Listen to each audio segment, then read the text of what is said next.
My wife said she was working late, then I found her in a hotel lobby. My name is Ethan Brooks. 3 years ago, I thought I had the kind of marriage most people dreamed about. Not perfect, not glamorous. Just stable.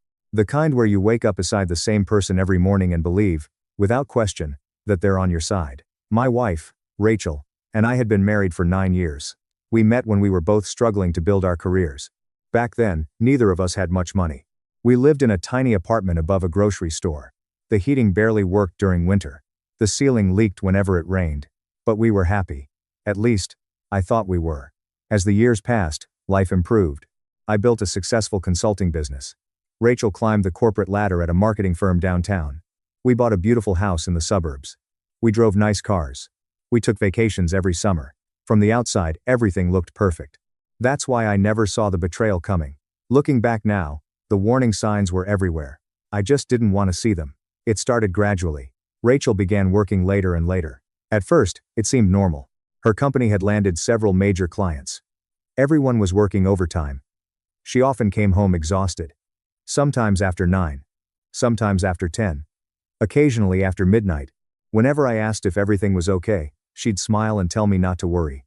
Big project? She'd say. Just a few more weeks. I believed her. Why wouldn't I? She was my wife. The woman I trusted more than anyone else in the world. But the weeks turned into months. The late nights never stopped. Neither did the excuses. Then something else changed. Rachel became distant. Not hostile. Not angry. Just absent. She stopped asking about my day. She stopped laughing at my jokes. She stopped reaching for my hand when we watched television together. Sometimes we'd sit in the same room for hours without speaking. It felt like living with a stranger. One evening, while we were eating dinner, her phone lit up. The screen flashed with a text message. The sender's name was saved as L.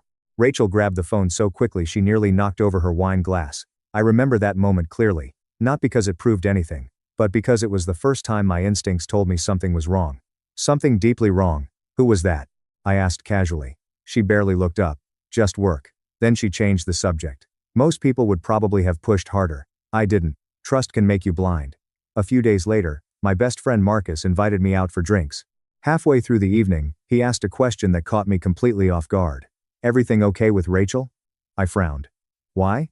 Marcus hesitated. Then he shrugged. Maybe it's nothing. What? I thought I saw her downtown last week. So? She wasn't alone. I felt my stomach tighten. Who was she with? I don't know. He immediately held up his hands. Listen, Ethan, I'm probably wrong. Maybe it was a coworker. Maybe it wasn't even Rachel. But the damage had already been done. For the first time, doubt entered my mind. That night I barely slept. I kept replaying his words. She wasn't alone. She wasn't alone. She wasn't alone. The next morning, Rachel kissed me goodbye before leaving for work.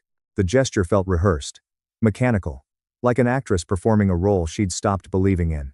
I spent the entire day trying to convince myself I was imagining things. By evening, I'd almost succeeded. Then Rachel called. Her voice sounded rushed. Don't wait up. Why? Emergency client meeting. What time will you be home? There was a pause. Probably after midnight. I stared at my phone. Something felt wrong. Not suspicious. Not even dishonest. Just wrong. Like a puzzle piece that didn't fit. After hanging up, I opened my laptop. For reasons I still can't fully explain, I searched for the hotel Marcus had mentioned near downtown. A luxury business hotel, popular with executives, conference rooms, private suites, corporate events. I told myself I was being ridiculous, paranoid, jealous. Yet 30 minutes later, I found myself driving there. The entire trip, I hoped I was making a mistake. I prayed I wouldn't find anything. I wanted to walk into that hotel, realize Rachel wasn't there, and laugh at myself for doubting her. Instead, my entire world collapsed. The moment I entered the lobby, I saw her, Rachel, standing beside a man I'd never seen before. They weren't sitting across from each other discussing business. They weren't reviewing documents. They weren't having a meeting. They were standing close, far too close. Laughing. Smiling. Looking at each other the way married people are supposed to look at each other. For several seconds, I couldn't move, couldn't breathe, couldn't think. The noise of the lobby disappeared. Everything around me faded. All I could see was my wife. And the stranger standing beside her. Then the man reached out, placed his hand gently on her lower back. And Rachel didn't pull away. She leaned closer. Like it was the most natural thing in the world. At that moment, I knew. I didn't have evidence.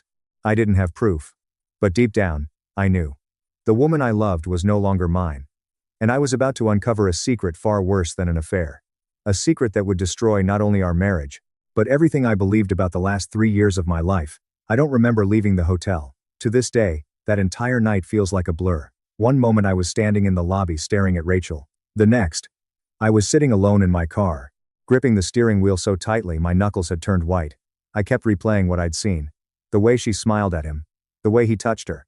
The way she looked happier than I'd seen her look in months. I wanted to believe there was an explanation. A reasonable explanation. But deep down, I already knew. Nobody stands that close to a coworker. Nobody looks at a coworker that way. And nobody lies about working late if they're attending a business meeting. The drive home felt endless. When I finally pulled into the driveway, the house seemed different. Colder. Empty. Like it already knew something I didn't. I walked inside and sat in the dark living room. Hours passed. Just after 1 in the morning, Rachel came home. I heard her keys. The front door opened. She froze when she saw me sitting there. Jesus, Ethan. She laughed nervously. You scared me. I didn't answer. She placed her purse on the table. Why are you sitting in the dark? Still nothing. A look of concern crossed her face. Ethan? I finally spoke. I went downtown tonight. For the first time, I saw genuine panic in her eyes. Only for a second. Then it vanished. What do you mean? I went to the Grand Regency Hotel. Silence. A long silence. I watched her face carefully. Watched every tiny reaction. Every blink. Every breath. Every lie preparing itself. What were you doing there? She asked. I laughed. Not because anything was funny. Because I couldn't believe she was actually asking. What was I doing there? I stood up. What were you doing there? Her face went pale. I expected guilt. Maybe tears. Maybe an apology. Instead, she became defensive. Are you following me now?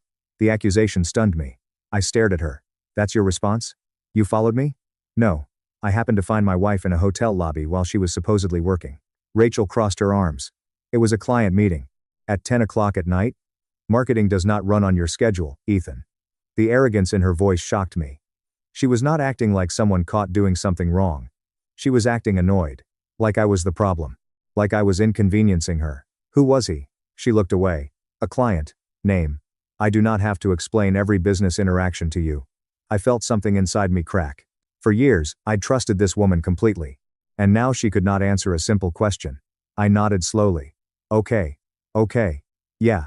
I grabbed my keys. Ethan. Where are you going? I stopped at the door. Then I turned around.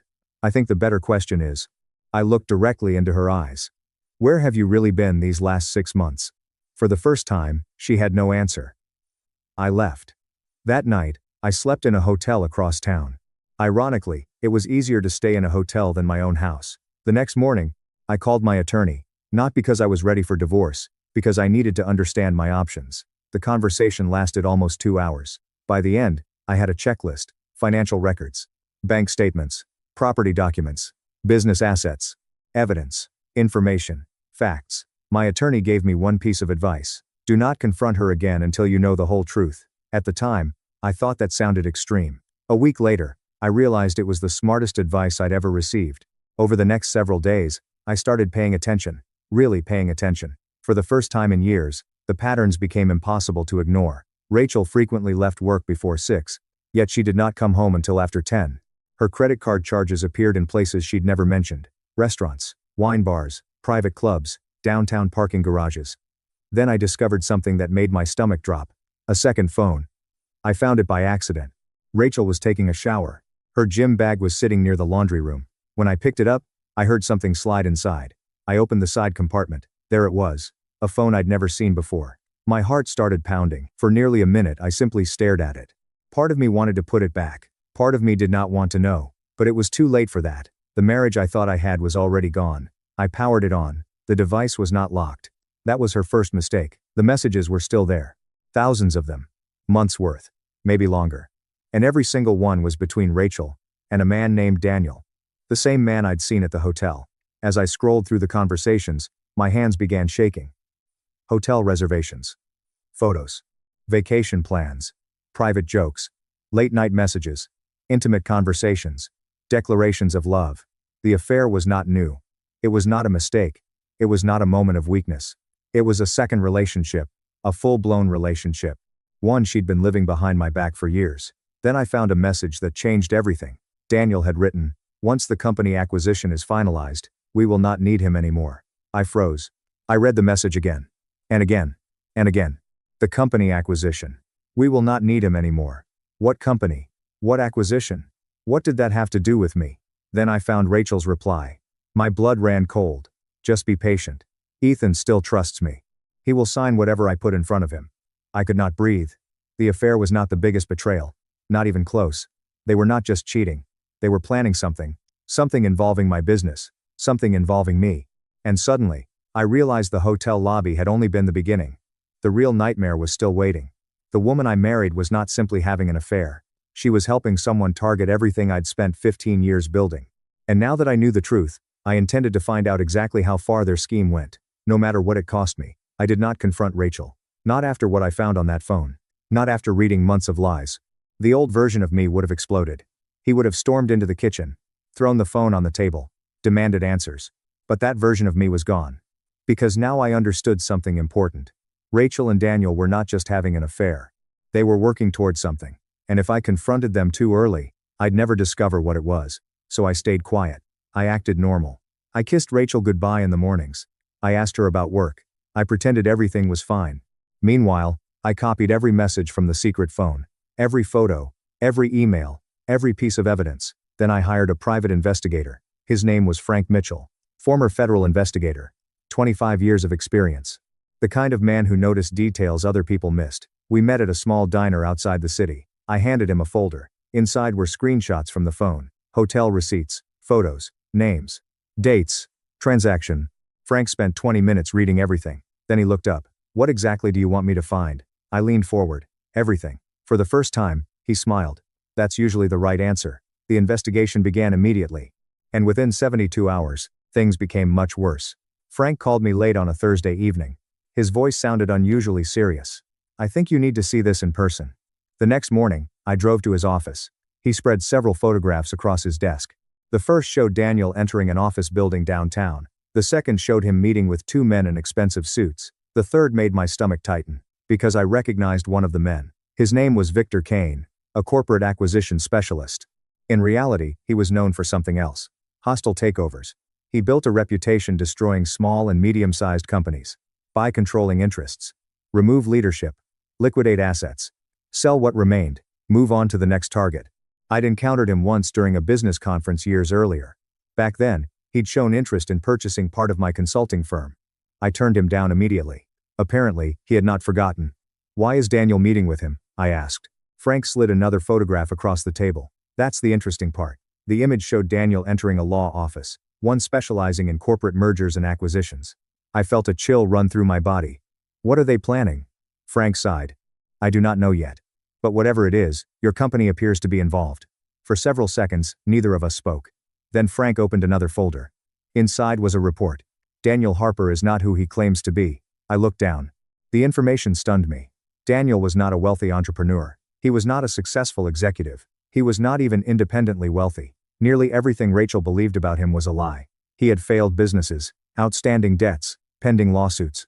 Multiple investors accusing him of fraud. Millions of dollars had vanished from previous ventures. Yet somehow, Rachel had fallen completely under his influence. Or maybe she simply did not care. Either way, she was helping him. The question was why. That answer arrived a week later. And it nearly destroyed me. It happened during a board meeting. My company was not huge. But after 15 years of work, we'd grown into a respected consulting firm worth several $1 million. I owned 61%. The remaining shares belonged to early investors and senior partners. At least, that's what I believed. Near the end of the meeting, our chief financial officer requested a private conversation. His expression worried me immediately. After everyone left, he closed the conference room door. Ethan, what's wrong? He hesitated. There's been an unusual transfer request. I frowned. What kind of request? He slid paperwork across the table. The moment I saw Rachel's signature, my heart stopped. The documents authorized the movement of company shares into a holding trust, a trust I had never approved. A trust connected to Daniel Harper. I stared at the paperwork in disbelief. This is not possible. It should not be. The CFO nodded. That's why I stopped it. I examined the signature carefully. At first glance, it looked authentic. But something was off. A tiny detail. A slight difference in the final stroke. Then I realized the truth. Someone had forged my authorization. Someone had attempted to create the appearance of my consent. And Rachel had been involved. The realization hit me like a freight train. This had never been about love. This had never been about choosing another man. This had never been about an affair. The affair had simply been the doorway. The real objective was my company.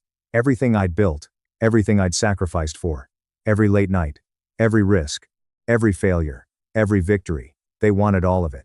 And they had come dangerously close. That evening, I returned home. Rachel was sitting on the patio, wine glass in hand, watching the sunset. For a moment, she looked exactly like the woman I'd fallen in love with, the woman I'd married, the woman I'd trusted. Then I remembered the forged documents. The lies. The secret phone. The messages. The plan. And the illusion shattered. Long day? She asked casually. I smiled. Very. She returned the smile. Neither of us acknowledged the war taking place beneath the surface. Neither of us admitted what we knew. She believed I was still blind, still trusting, still vulnerable. And that was exactly how I wanted it. Because for the first time since discovering the affair, I finally had an advantage. Rachel and Daniel thought they were hunting me. What they did not realize was that I had already uncovered their game. And now I was preparing something they would never see coming. Something that would turn their entire scheme against them. A trap. One carefully designed to expose every lie, every forged document, every secret meeting, every betrayal. And when it finally closed, neither Rachel nor Daniel would be able to escape. Not financially, not professionally, and certainly not legally. But before I could destroy their plan, I needed one final piece of evidence. The evidence that would prove exactly how deep Rachel's involvement really went. And 3 days later, I found it. Hidden inside an envelope she never expected me to see. 3 days later, Rachel made a mistake. Not because she became careless. Because people who think they've already won stop paying attention. That Friday afternoon, she came home earlier than usual. I was working from my home office when I heard her rush upstairs. A few minutes later, her phone rang. I could not hear the entire conversation. Only fragments. But one sentence immediately caught my attention. No, I'll bring it tonight. A pause. Then another sentence. He will never find it. My stomach tightened. The moment she left the house again, I started searching.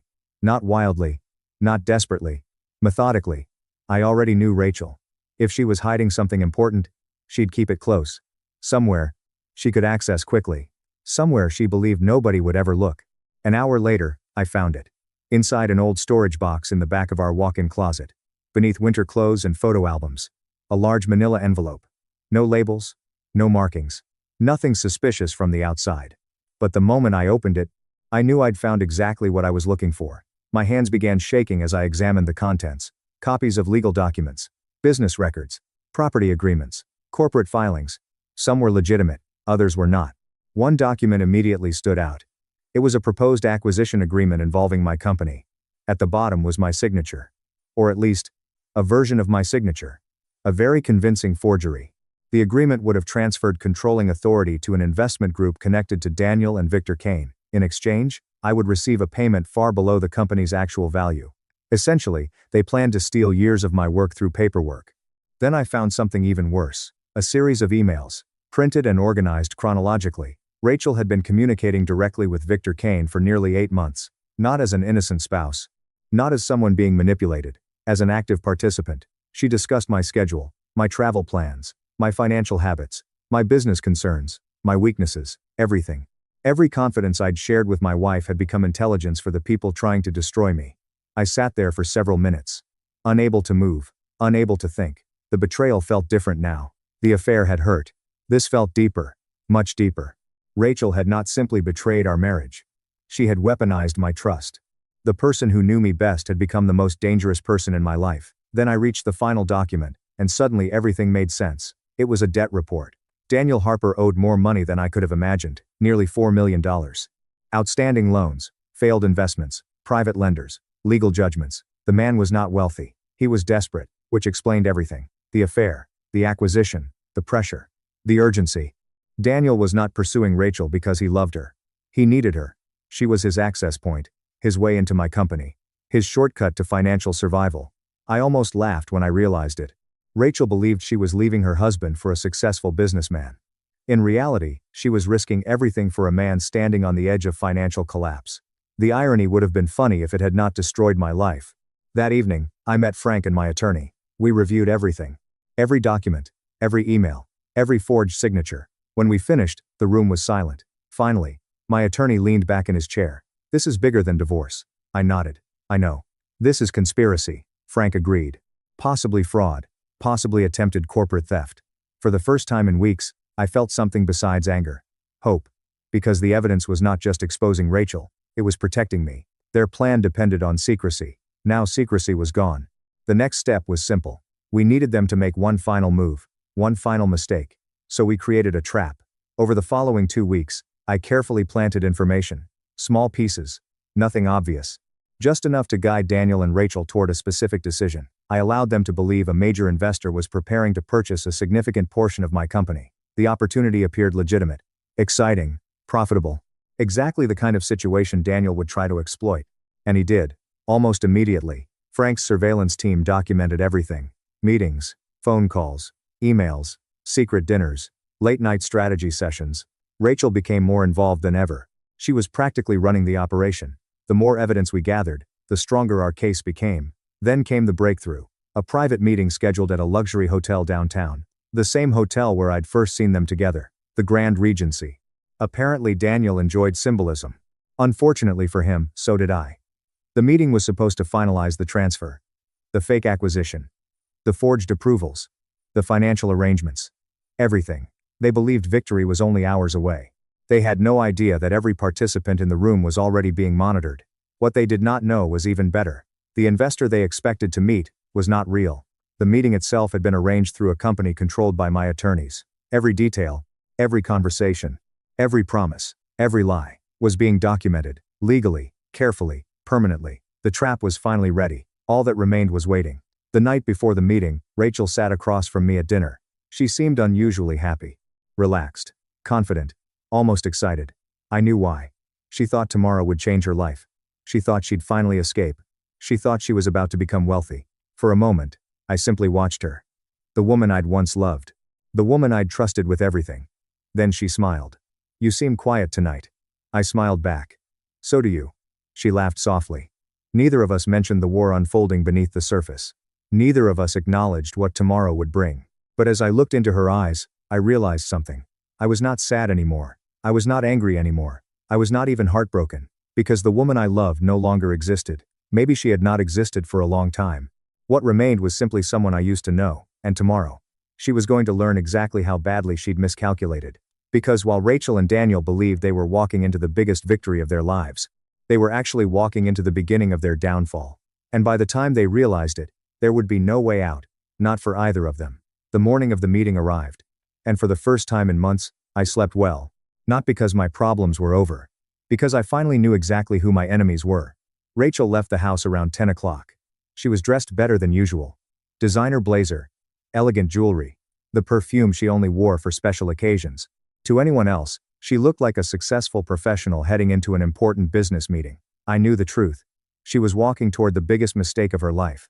I waited another 30 minutes before leaving. By noon, I was sitting in a private conference room on the top floor of the Grand Regency Hotel. The same hotel where everything had begun. The same lobby where I'd watched my marriage fall apart. There was something poetic about ending it there. My attorney sat beside me. Frank sat across from us. Several additional attorneys occupied the remaining chairs. Stacks of documents covered the conference table. Evidence. Contracts. Financial records. Surveillance reports. Months of preparation. Months of patience. Months of silence. All leading to this moment. At exactly 1 o'clock, Frank received a message. They have arrived. I nodded. The trap was officially closed. 2 floors below us, Rachel entered a conference suite alongside Daniel Harper and Victor Kane. According to the schedule they'd received, an investor group was prepared to purchase a controlling interest in my company, a deal worth millions. A deal that would supposedly make all their problems disappear. What they did not know was simple. The investor group did not exist. The acquisition was not real. And every word spoken inside that room was being recorded. An hour later, we received the signal. The final documents had been presented. The forged approvals had been discussed. The fraudulent transfer structure had been confirmed. Legally speaking, they had just provided everything we needed. My attorney closed his folder. It's time. We stood. And headed downstairs. I will never forget Rachel's face when I walked into that room. For a moment, nobody spoke. Nobody moved. The entire room froze. Rachel looked like she'd seen a ghost. Daniel nearly dropped his pen. Victor Kane's expression immediately hardened. Unlike the others, He understood exactly how dangerous the situation had become. "Ethan?" Rachel whispered. I smiled politely. "Good afternoon." The silence was almost painful. Finally, Daniel stood. "What are you doing here?" I looked around the room. Interesting question. Then I glanced at the documents spread across the table. "I was about to ask you the same thing." Rachel's face turned pale. Victor remained silent. Watching, calculating, searching for an escape route. There was not one. My attorney stepped forward. He placed several folders onto the conference table. The sound echoed through the room. "We represent Ethan Brooks." Nobody spoke. "We have evidence of conspiracy, fraud, attempted corporate theft, forgery, and multiple violations of state and federal law." Rachel's chair slowly slid backward. She looked terrified. Daniel looked furious. Victor looked defeated. And we were only getting started. My attorney opened the first folder. Inside were copies of the forged documents. The second folder contained financial records. The third contained surveillance reports. The fourth contained printed emails. Then came the photographs, hotel meetings, private dinners, secret meetings with investors, meetings with attorneys, meetings with lenders. Everything. Rachel stared at the evidence as if seeing it for the first time. Which was ironic. Because most of it existed because of her. "No," she whispered. Daniel suddenly stood. "This is ridiculous."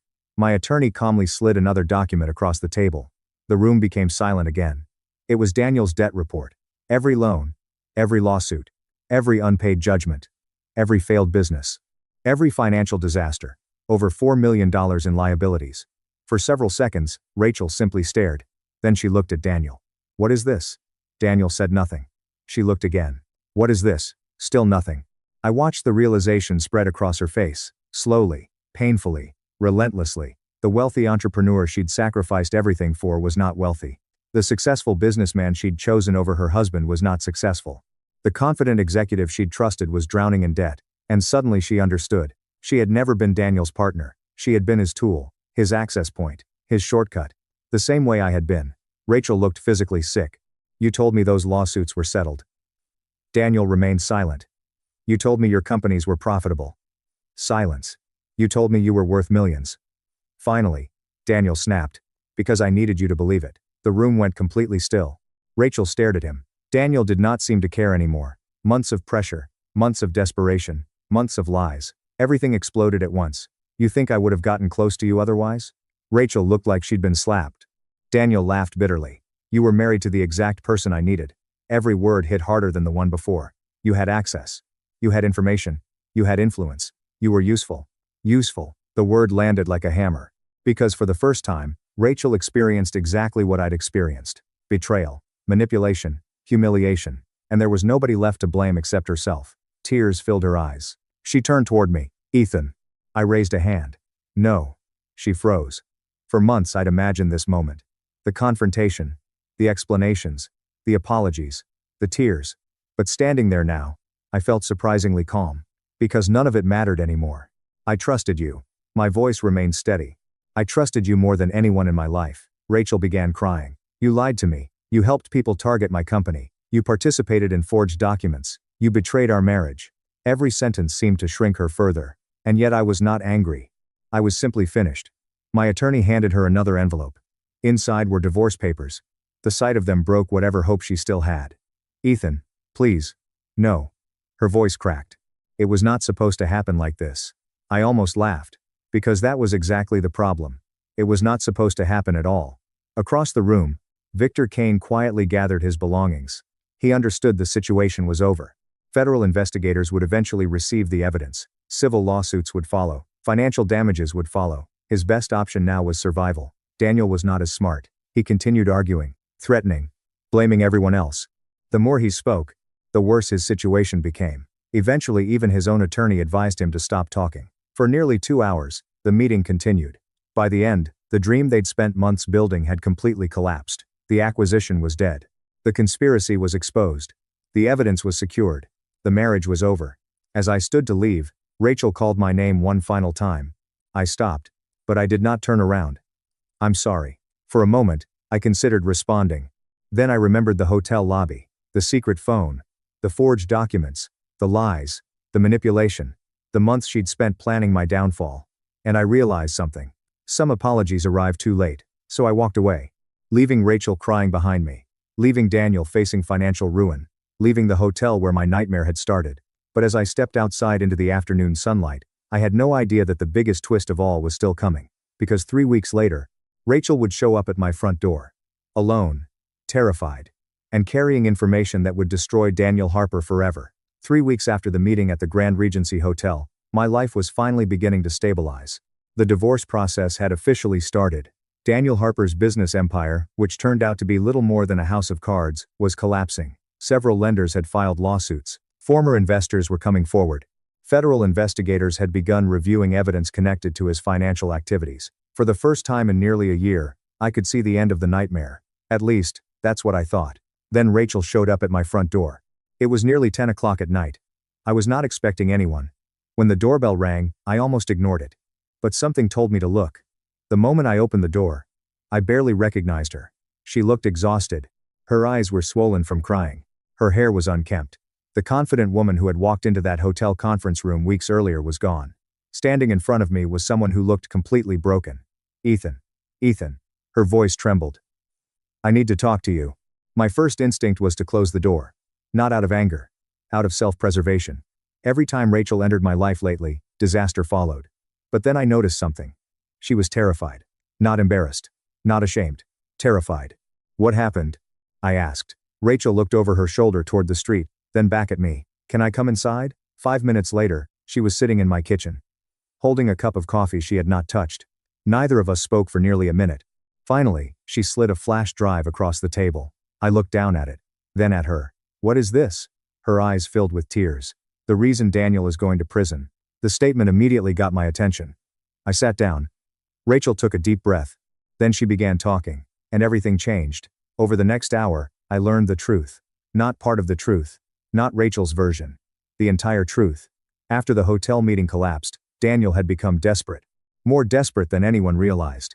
His debts were accelerating. Investors were demanding repayment. Lenders were threatening legal action. Several former business partners had started cooperating with authorities. His financial situation was not just bad. It was catastrophic. And according to Rachel, Daniel had responded the only way he knew how. By committing even bigger crimes. The flash drive contained evidence, emails, wire transfers, hidden accounts, false invoices, shell companies, years of fraudulent activity, millions of dollars moving through fake corporations, money disappearing from investment funds, money disappearing from clients, money disappearing from partners. The deeper I looked, the worse it became. Daniel had not merely lied to investors. He had stolen from them. Repeatedly. Systematically. For years. I stared at the files in disbelief. This is enough to destroy him. Rachel nodded. It gets worse. Then she told me something that made my blood run cold.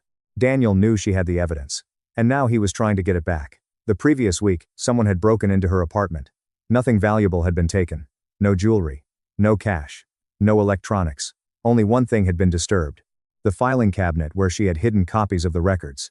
Fortunately for Rachel, she had already moved everything onto the flash drive. But the message was clear. Daniel knew. And he was panicking. I leaned back in my chair, trying to process everything. Finally, I asked the question that had been bothering me since she arrived. Why bring this to me? Rachel lowered her eyes. Because she already knew the answer. Because I do not have anyone else. The words hung in the air. Painful. Honest. Deserved. The truth was simple. She had burned every bridge. She had betrayed her husband. Destroyed her marriage. Lost her friends. Damaged her professional reputation. And now the man she'd sacrificed everything for had turned against her. For a moment, I almost felt sorry for her. Almost. Then I remembered what she'd done. The affair. The lies. The forged documents. The conspiracy. The months she'd spent helping Daniel destroy my life. Sympathy only goes so far. What do you want from me? Rachel looked up. For the first time that night, she met my eyes directly. I do not want you to take me back. I said nothing. I know that's impossible. She swallowed hard. I just want to do one thing right. That answer surprised me. Because it sounded sincere. Not manipulative. Not strategic. Just exhausted. Maybe for the first time in months, Rachel was not trying to save herself. Maybe she was trying to save what remained of her conscience. The next morning, my attorney reviewed everything. By lunchtime, federal investigators had received copies. Within days, the impact was immediate. Search warrants. Asset freezes. Financial audits. Emergency hearings. News reports. The walls began closing around Daniel faster than anyone expected. Then came the final blow. Several of his former associates decided to cooperate. Once they realized investigators already had extensive evidence, they started talking, and they talked about everything. The fraud, the theft, the hidden accounts, the manipulation, the victims. By the end of the month, Daniel Harper's entire operation had collapsed. His remaining investors disappeared. His accounts were frozen. Multiple criminal investigations were launched, and eventually, arrest warrants followed. The man who had once believed he could steal my company was suddenly struggling to save himself. The irony was not lost on anyone, especially me. Several months later, I received a call from Frank. Thought you would want to know. Know what? They arrested him this morning. For several seconds, I said nothing. I expected satisfaction, victory, closure. Instead, I felt surprisingly calm. Because the truth was, Daniel had stopped mattering to me a long time ago. He was not the reason my life fell apart. He was simply the opportunity. The real lesson had come from somewhere else. Trust. Who we give it to. How easily it can be abused. And how difficult it becomes to rebuild once it's broken. The divorce was finalized 6 months later. Rachel did not contest anything. There were no dramatic courtroom battles, no endless arguments, no attempts at reconciliation, just paperwork, signatures, and an ending. The last time I saw her was outside the courthouse. She looked healthier than before. Still sad. But healthier. For a moment we stood in silence. Two people connected by memories neither of us could erase. Finally, Rachel spoke. I'm sorry for everything. This time, I believed her. Not because it changed anything. Because she finally understood what she'd done. I nodded. Then she smiled sadly. And walked away. That was the last time I ever saw my wife. 2 years have passed since then. My company is stronger than ever. We've expanded into 3 new markets. Our revenue has nearly doubled. More importantly, I've rebuilt something money cannot buy. Peace. The kind that comes from knowing you survived something that should have broken you. Sometimes people ask if I regret anything. My answer is always the same. I regret trusting the wrong person. But I do not regret surviving. Because if I had not walked into that hotel lobby that night, I might have lost everything. Instead, I lost an illusion. And sometimes losing an illusion is exactly what allows you to finally see the truth. The truth saved my company. The truth saved my future. And in the end, the truth set me free.